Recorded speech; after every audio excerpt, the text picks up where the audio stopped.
Livuswa njani bantwana benkosi ekuseni? Siyabonga uThixo wamazulu usesivusile njalo njengalokho ehlale kwenza. Haleluya. Haleluya. Siyabonga umusa ongasifanelanga. Romans chapter 5 verse ngelika 8. uNkulunkulu uqinisa uthando lwakhe kithi ngalokhu ukuthi uKristu wasifela sisaseyizoni. Christ died for us whilst we were yet sinners. Haleluya. Singakangena enkonzweni yelizwi lanamhlanje, kasikhulekeni. Babo ingcwele, babo thandekayo, siyabonga ukuvuswa singabaphephileyo. Akule sikwenzileyo. Lokhu kwenzile ngenxa yobukhulu bomusa wakho. Lokhu kwenzile ngoba wena ulungile. Babo ingcwele, siyaziphahlazela enyaweni zesiphambano, sibabi, siyavuma sihlambulule konke ukungalungi kwethu, singcwelise egazini lakho. Babo ingcwele, abanye abangilaleleyo bayagula, imizimba ibuhlungu. Khuleka kuwe, you are the great physician, you never lost a case. Thinta imthambo ebuhlungu, balulamise, khuluma ilizwi ngoba kulamandla elizwini lakho. Abanye bafelwe buhlungu Nkosi ukuthiwa ngabathandwa bethu. Duduza, you are the comforter. Nkosi othandeka, abanye balambile, you are the provider, you are the bread of life. Babo ingcwele, wena kawukaze washota ezimeni zethu. Babo ingcwele, wena uyafitha, uwela khaxa kuzo zonke izimo zethu. Babo ingcwele, siyakunxusa kuba yikho konke kithi. Sizafunda elizwini lakho, sambulele ufihlakalo kusindiswa kwethu, sibambe. Ogogo bayibambe, obaba bayibambe, omama bayibambe, sonke sisindiseke umusa ungakavalwa. Ngoba the reason why usigcina, awusigcinelanga ukuthi sidle sisuthe, sisebenze sibe lenotho, kodwa isizathu sinye, usigcinele ukuthi sisindiseke sonke, kungabi lo yedwa ozabhujiswa, alahlwe, wena ubhadele. Siyasamukela isethembiso ngoJesu siyakhuleka, amen. Siyabonga bathandekayo, namhlanje sizobheka uRomans chapter 7 ivesi ngaka 24 lo 25. Ya, ngingakayifundi ibamba lokhu, ngake ngakutshela, ngiyakutshela futhi ukuze ungakhohlwa. Zwana la, endabeni yosindiso, ngitshe evangelini madoda bazalwane, konke ngokukaNkulunkulu. Uyangizwa ukuthi nisebenzisa ibala elithini? Konke ngokukaNkulunkulu. Usindiso yisipho. Ya, emhlabeni wonke into esiyaziyo ukuthi izinto zonke emhlabeni, ya, ukuze uzithole kumele usebenze, wenze something. Kodwa evangelini makabonga uNkulunkulu ngoba usindiso yisipho esamukelwa ngokukholwa. Kasiyibambeni madoda. Ilivangeli leBhayibheli bazalwane. Ngake ngezwe omunye umuntu esithi usindiso luyasetshenzelwa kulalwa. Izulu liyasetshenzelwa kulalwa. Ngazibuza ukuthi yiliphi lelo zulu, yiliphi lelo vangeli elisetshenzelwayo, ngoba uNkulunkulu wasebenza waqeda esiphambanweni. Uyezwa yini? Ya, usindiso lwaplanwa nguNkulunkulu, ya, lwalungiswa nguNkulunkulu, lwagcwaliswa nguNkulunkulu. Konke ngokukaNkulunkulu, wasebenza waqeda. Thina sisindiseka kuphela ngokwamukela usindiso, ngokwamukela esakwenzelwayo. Jesu wabhadala ama-requirements omthetho. Thina ikukholisa lokuthaphuza lokukapula esakwenzelwayo. Yikho kuthiwa usindiso khona lokhu. Yikho kuthiwa lusindiso. Akula sindiso lusetshenzelwayo. So ungazama ukubhensa usadalale, uzama ukwamukela usindiso. Hayi, uNkulunkulu wazenzela waqeda. Wathi wena kumele wamukele lokho akwenzela khona. Ya. Uzakhumbula izolo sifunde uverse 23 kaRomans. uPaul uthi isono sihlala ngaphakathi kwethu. Ya, akakhulumi ngokwenza, hayi, kodwa ukhuluma ngamandla asebenza kithi. Ngakho ukutshela ngemuva ngale ngathi mina umuntu lenhlupho ezimbili. Uyezwa yini? Uhlupho lokuqala yilokhu umuntu ayikho khona emvelweni yakhe. Uhlupho lwesibili yilokhu umuntu akwenzayo, okuzalwa yilokhu umuntu ayikho khona. So thina sile dual problem. We have a dual problem. Sifana le phone le engena ama sim card ayi2. Sim card lakuqala yili problem yakuqala. Lokhu umuntu ayikho khona, ya, imvelo yesono. Isim card lesibili yilokhu umuntu akwenzayo, okuzalwa yilokhu umuntu ayikho khona. Uyayizwa yini indaba la? So uPaul uthi yena isono sihlala ngaphakathi kwethu. akakhulumi ngokwenza kodwa ukhuluma ngamandla asebenza kithi. Uthi ngomunye umthetho mina lawe esingeke sawunqoba ngawethu amandla. Madoda, lanxa uloyisa ngeke unqoba amandla esono. Uyezwa, ngeke unqoba amandla esono. Amandla okunqoba isono akhona kuphela kuJesu, akhona kuphela egazini elihle leWundlu, akhona ngempela amandla egazini leWundlu. Amandla okunqoba isono akhona kuphela kuJesu. There is victory over sin through Christ only, through Christ alone. Uyezwa yini? Amandla akhona kuphela kuJesu. Lanxa wena ufisa, lanxa uloyisa, lanxa uplana ukunqoba isono ngamandla akho, ngeke usinqobe isono. Uyezwa yini? Ngaleso sizathu uPaul esazi ukuthi thina ngeke sinqobe isono, abesekhala kuverse 24 kaRomans chapter 7. Uthini uPaul? Romans 7 verse 24. Uthi yeka isinothongwana engiyiso sona, ngubani ozangihlenga kulo umzimba wokufa? Uyayizwa yini iBhayibheli? Uyamuzwa yini uPaul? Uyakhala madoda, uthi yeka isinothongwana engiyiso sona. Ungafunda elinye iBhayibheli lithi lona, maye kimi umuntu wosizi, ngubani ozangikhulula kulo umzimba wokufa na? Ya madoda, kasivumeni loPaul siyizinothongwana. Madoda, singabantu bosizi, siyizehluleki. Yiyo ingqondo yabasindiswayo, ingqondo yomuntu osindisekayo, ukunanzelela ukuthi vele siyizinothongwana, uyisinothongwana, ungumuntu osizi. Ya, elesilungu lithi lona, what a wretched man I am. Isinothongwana. Uyabona lawa magama madoda bazalwane akhulunywa ngumuntu oseyibambile imfihlakalo yevangeli, ukuthi kahle kahle kuye akulanto enhle. Abesekhala athi, oh, what a wretched man I am. Who will deliver me from this body of death? Yeke isinothongwana engiyiso sona, ngubani ozangihlenga kulo umzimba wokufa na? Ngubani ozangihlenga kulo umzimba olamandla esono esizangibulala ngolunye usuku? Madoda, ngubani ozangihlenga? Maye kimi umuntu osizi. Ya, iBhayibheli yami yangikhumbuza mani. Ya, indaba yosizi ikhona kuSambulo.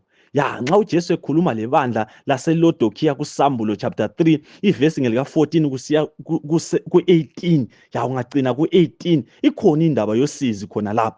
Uyalazi yini ibandla laseLodokhiya ukuthi ngobani? Ya, libandla lensuku zokucina esikulo namhlanje. Uyezwa yini? Libandla lensuku zokucina eliyilo esikulo namhlanje. Zwana ukuthi iBhayibheli lithini ebandleni laseLodokhiya. Zwana ukuthi bathini ngabo oLodokhiya. Yazwana ukuthi bathini ngabo oLodokhiya. Verse 17 kabani Ndlovu, Sambulo chapter 3. Ya, zwana iBhayibheli ithi, wena uthi nginothile, sengazuza inotho njalo kangisweli lutho. Kodwa kawunanzelela ukuthi uyahlupheka, ulusizi, ungumyanga, uyisiphofu njalo unqunu. Ngifuna ulalele kuhle ukuthi ibandla leli lithini ngalo. Uyezwa yini? Ya, ngifuna ulalele kuhle ukuthi ibandla leli laseLodokhiya engithe libandla lensuku zokucina eliyilo elizatholwa nguJesu emhlabeni, ngifuna ulalele ukuthi bathini ngabo. Ngifuna ulalele futhi ukuthi uJesu, ufakazi othembekileyo, ufakazi weqiniso, uthini yena ngabo. Ya, ngifuna ubambe la. Kukhona uLodokhiya azitshela khona. Kukhona njalo uJesu atshela uLodokhiya. uJesu kukhona akutshela uLodokhiya. Ngifuna ukubambe khona lokho. ILodokhiya yichurch bathandekayo. Bathini kubo? Bathi sinothile. Ya, ngilakho konke, kangisweli lutho. Uyayizwa yini indaba la? NguLodokhiya lo nxa izikala ubona konke kukhona, kashoti lutho. Ya, kodwa zwana uJesu uthini? Ufakazi othembekileyo, the true witness. Uthini uJesu? Uthi, wena Lodokhiya, ngiyakuzwa uzitshaya umuntu ozwayo. Uthi kawusweli lutho, kanti kawukwazi ukuthi uhlupho lwakho yiluphi. Yikuphi angakwaziyo uLodokhiya? Kawukwazi ukuthi ulusizi nje, uyisinothongwana, you are wretched. Uyayizwa yini indaba la? Mana ngiyifunde futhi ngingayikhonyeli. LiBhayibhili le akusiyo nkomo yomdaka ekhonyelwa ngumnikazi wayo. Sambulo 3 verse ngelika 17, wena uthi nginothile sengazuza inotho njalo kangisweli lutho. Kodwa kawunanzeleli loDokhiya ukuthi uyahlupheka, ulusizi, ungumyanga, uyisiphofu njalo unqunu. Ya, mana ngifunde lesikhiwa yakuzuyibambe futhi. Because you say, I am rich, have become wealthy, and have need of nothing, and you do not know that you are wretched, miserable, and poor, blind, naked. Uyayizwa yini indaba la? Ngamanye amazwi uJesu uthi alubuyazi loDokhiya bekuzoba lethemba. Manje uhlupho lwakho yikuthi vele kawukwazi lokuthi kawukwazi. Ya, awukwazi ukuthi wena kawukwazi uhlupho lwakho. Madoda yiluhlupho lwabantu abaningi abathwele amabhayibhili. Kabakwazi ukuthi kabakwazi. Ya, le church osonta kiyo, ya le church okhonza kiyo. Uhlupho lwakho yikuthi kawukwazi ukuthi vele kaso church. Umsunguli wayo wasungula ngobe le njongo yokukhanda imali, wena wajoyina kuphela, uyahamba nsuku zonke echurch uthi uyakhonza umlimo. Uhlupho lwakho yikuthi kawukwazi ukuthi leyo kaso church ngoba yasungulwa ngenjongo yokukhanda imali kuphela. Ya, ngaye ngabuza omunye umdala kudala le umdala ongangiqoqa laye ngendaba zeBhayibhili. Ya, ngangiqoqa laye ngendaba zeBhayibhili. Wayengumfundisi welinye ibandla engasoze ndiqambe, but ngangisithi mangikhuluma indaba zeBhayibhili ngathola ukuthi kazikholwa izinto eziningi ezilotshwe eBhayibhilini. Ya, ezinye zakhona ukuthi vele kangikwazi lokuthi kukhona khonokho eBhayibhilini. Ya, ngasembuza umbuzo, ngasengisithi mdala wami, njengoba wena njengomfundisi webandla lelo lithungamelayo usithi lezi zinto kawuzazi, ezinye zakhona kawuzikholwa, kahle kahle bufundisini bakho kuyini okufundisa ibandla? Yazi umdala lo impendulo anikeza yona ngahleka so, kodwa ngamzwela lo sisi, ngazwela labantu abathungamelayo usizi. Umdala wathi, Ndlovini, kanti uthi vele kulane engikufundisa abantu mbafundisa amanga kuphela, bafundisa amanga kuphela. Yazi ngahleka, ngaba lo sizi ngabantu engingabaziyo abathunganyelwa befundiswa amanga kuphela. Uyezwa, kulabantu abaningi emachechi la abafundiswa amanga, bagcinwe ngamanga kuphela kabakaze bahlole. Uhlupho lwakho yikuthi kawukwazi ukuthi wena ufundiswa amanga. Ungabakwazi kuzoba lethemba. Kawukwazi ukuthi ulahlekile, alubu busazi bekuzoba lethemba. IBhayibhili ufuna ukukutshela uhlupho lwakho ukuze ube lwazi. Madoda, singabakwazi kuzoba khona ithemba. Uzakhumbula kwelinye ilanga uPeter wayifunda ivaliwe, wafunda ngendlela enzima kakhulu. Ungafunda kuMark chapter 14 verse ngelika 27 to 31, lo verse 66 kusiya ku 72. Zwana ukuthi uPeter wayengakwazi ukuthini. Verse 27 kaMark chapter 14. uJesu wabatshela wathi, lonke lizachitheka ngoba kulotshiwe ukuthi ngizatshaya umelusi, izimvu zihlakazeke. Uyayizwa yini iBhayibhili? NguJesu obatshelayo. Uthi kulotshiwe embhalweni ongcwele ukuthi ngizatshaya umalusi, izimvu zihlakazeke. So bafundi bami, zwanini, lonke lizahlakazeka, lizachitheka linitshiye ngedwa. Verse 28, kodwa ngemva kokuba sengivukile kwabafileyo ngizalandulela ukuya eGalile. Uyayizwa yini message? uJesu uyabatshela ukuthi lizakhubeka ngami ngalobusuku, lizanitshiya ngedwa vele, lizamphika lonke lihambe. Kodwa ngemva kokuvuka kwami lina sotshayisana eGalile. Ngifuna ulalela uverse 29 ukuthi umfundisi onguPeter, umdala webandla, uthini nxa ephendula uJesu. Verse 29, uPetro walandula wathi, loba bonke bengahlakazeka mina kangisoze ngikwenze. Ya, uyayizwa yini indaba la? NguPetro lo uyalandula. Uthi loba bonke bengahlakazeka mina kangisoze ngikwenze. Ngamanye amazwi, bengakuchiya oLevi, bengakuchiya oJohn, bengakuchiya oJakobe, bengakuchiya oJudasi, bengakuchiya bonke bahambe, kodwa athi mina umdala uPeter, mina ngisoze ngikuchiye nzama lawe, asoze ngikwenze lokho. Lingabafundi beBhayibhili yazi indaba. uPeter walandula, waphika kathathu, wathi uJesu akamazi. Zwana iBhayibhili lithini ngaye. ngahamba uyefunda Mark 14 verse ngelika 72. Ya, ithi masinyane lakhala iqhude ngokwesibili.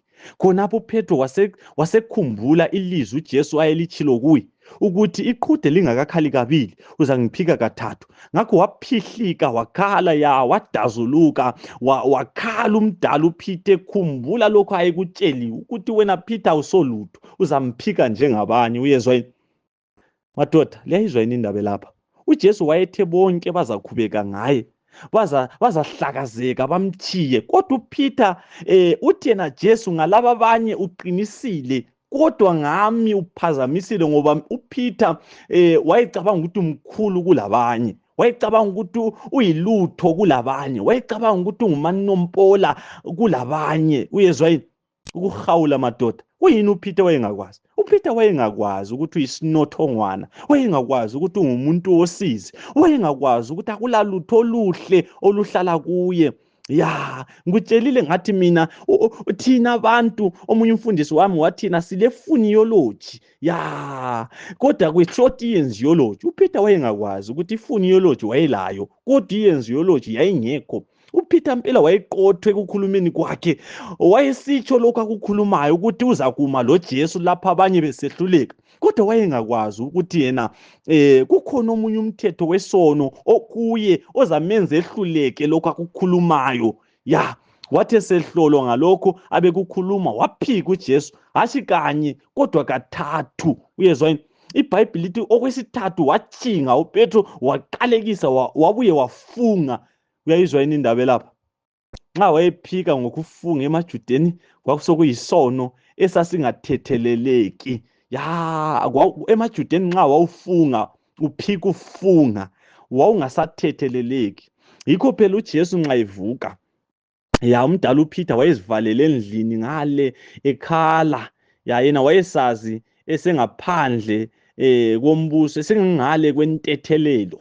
Ya, uJesu abesetshela uMaria Magdalena ethi hamba uyotshela abafundi bami ukuthi siyohlangana eGalile. Ufikisa imessage la kuPeter. Ya, ngamanye amazwi wayemtshela ukuthi Peter, lanxa umphike kathathu, okwesithathu usufunga utshinga uqalekisa. Zwana, mina ngiyakuthanda unjalo, ngiyakuthethelela unjalo, uyasindiseka unjalo. Uyezwa? Ya, ungahamba uyefunda Romans chapter 5 verse ngelika 20. Ithi yona, the law came that sin may abound, but where sin abounds, grace abounds much more. Lapho kwanda khona isono, umusa wanda kakhulukazi. Ya, where sin abounds, grace abounds much more.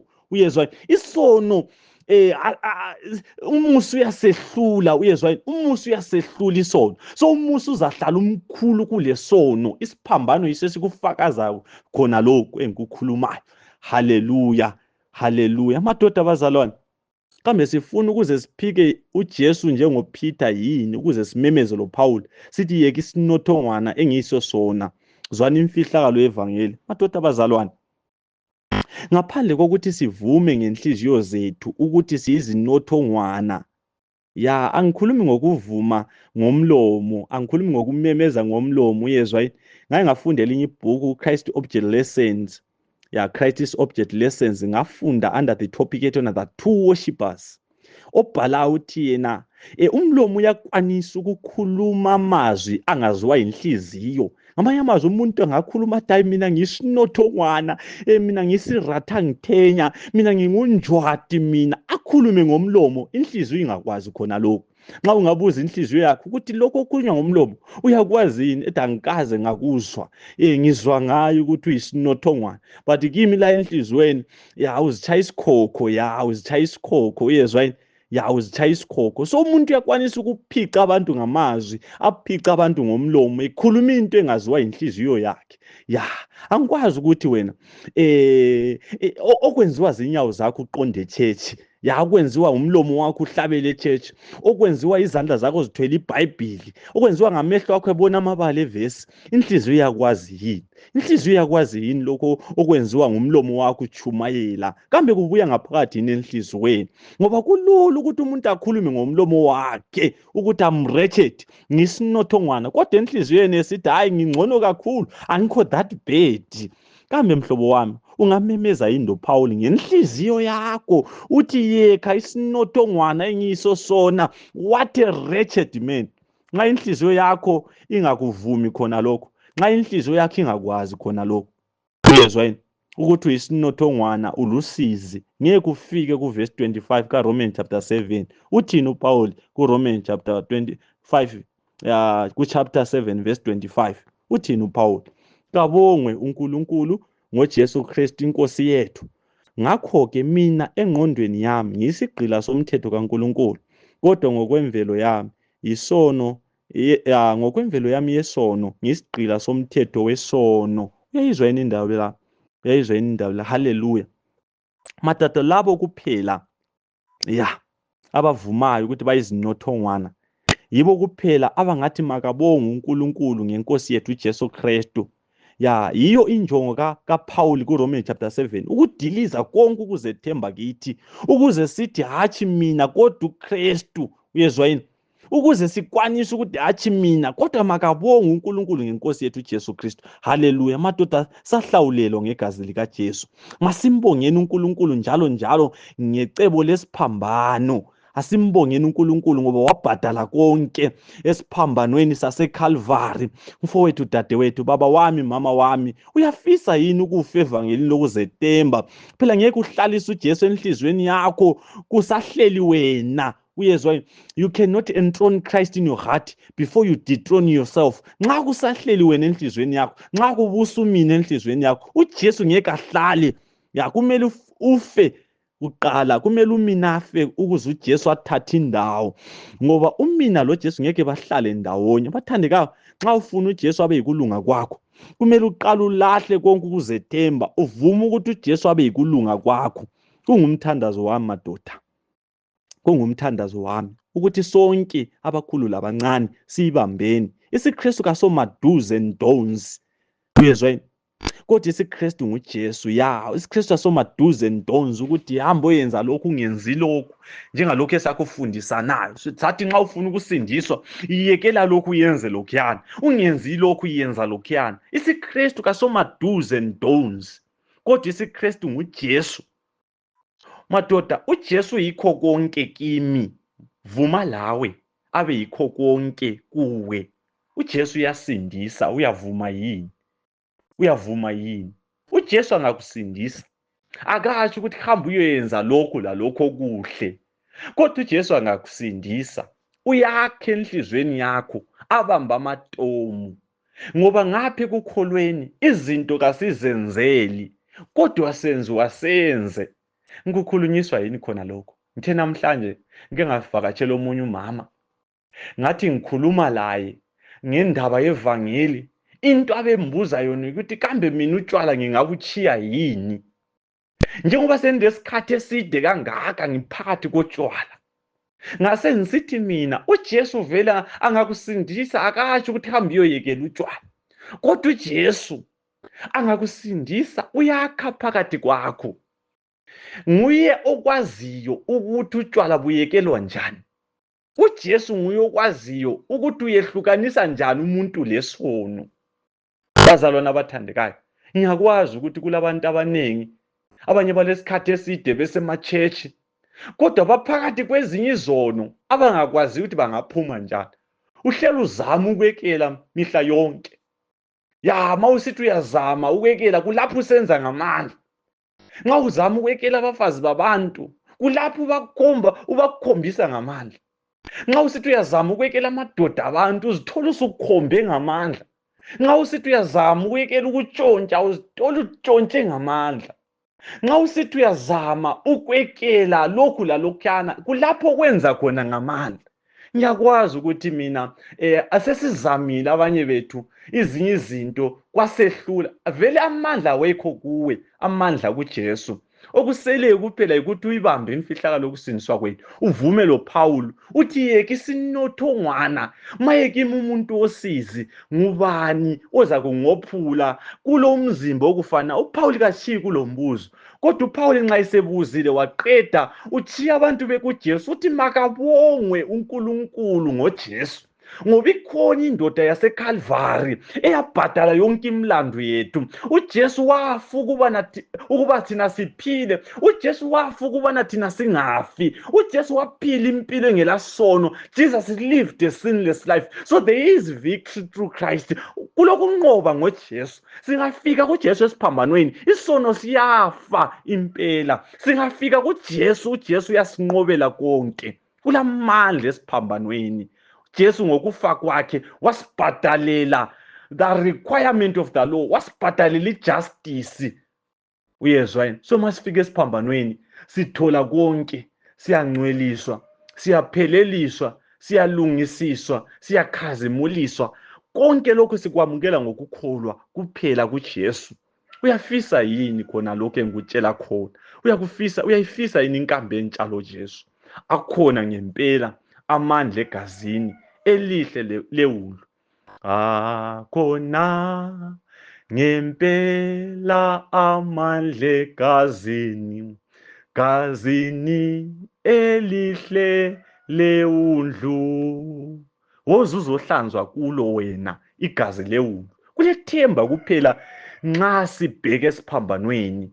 Nxa sibheke esiphambanweni sibona ukuthi akulesinye isizathu esingasenza silahle, ngoba osihlengileyo wasenzela konke. Lezwa yini?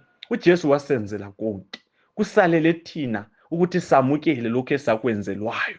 Themba lethu likhona esiphambanweni, ngoba ikhona impilo engcwele esiphambanweni.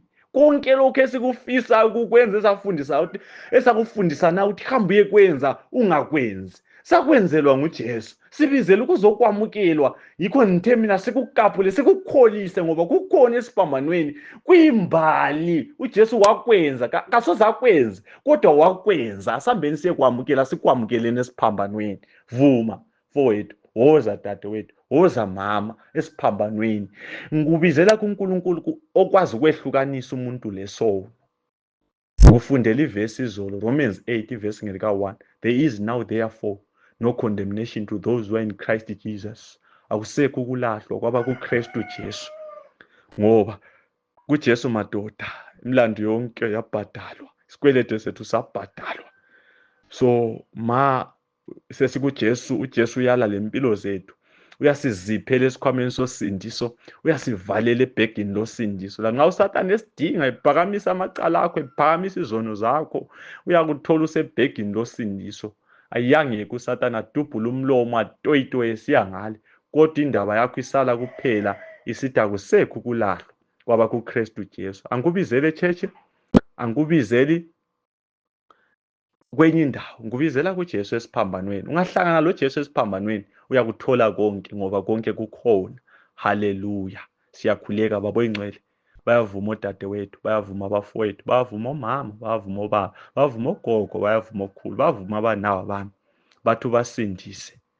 Bayavuma, bayakwazi ukuthi ithemba likhona kuphela kuwe. Siyabonga Nkosi, inkonzo yesiphambano wasenzela konke. Siyakwamukela khona lokho. ngoJesu siyakhuleka. Amen.